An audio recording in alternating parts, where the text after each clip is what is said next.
काही साखर कारखाने बोगस कंपन्यांचे वजन काटे बसून मापात पाप करत आहेत.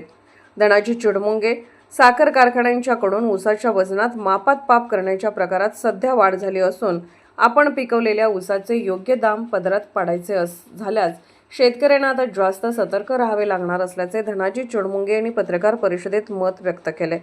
यावर्षीचा ऊस हंगाम सगळ्याच बाजूने शेतकऱ्यांचे नुकसान करणारा ठरला असून एकरी ऊसाचे उत्पादन घटले आहे व कारखान्यांनी वजन काट्यात तफावत ठेवून त्यात आणखी भर घातल्याचे समोर आले आहे.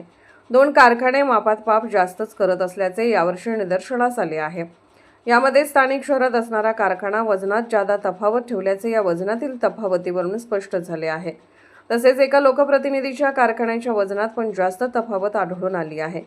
शेतकरी वजन काट्यावर ज्या शेतकऱ्यांनी या ऊस हंगामामध्ये आपला ऊस वजन केला ते शेतकऱ्याच्या वजनात आणि कारखान्याच्या काट्यावर आलेल्या वजनात एका खेपेला 350 किलो ते 800 किलोची तफावत आढळून आलेली आहे आणि ही आमच्या दृष्टीने फार गंभीर बाब आहे आणि त्यामुळेच आवाहन आहे की पुढील हंगामात कोणत्याच कारखान्यावर शेतकऱ्यांनी विश्वास ठेवून न राहता प्रत्येक वाहन शेतकरी वजन काट्यावर वजन करून मगच तो ऊस कारखान्याकडे पाठवावा, तरच काटामारीपासून आपला बचाव होईल, असेही त्यांनी यावेळी सांगितले. यावेळी राकेश जगदाळे, दीपक पाटील, संजय चौगले, भरत मगदूम, उद्धव मगदूम, बंडू उगले, उदय होगले, संतोष चिडमुंगे, विकास शेशवारे, कामिल बाबा इनामदार आदी उपस्थित होते.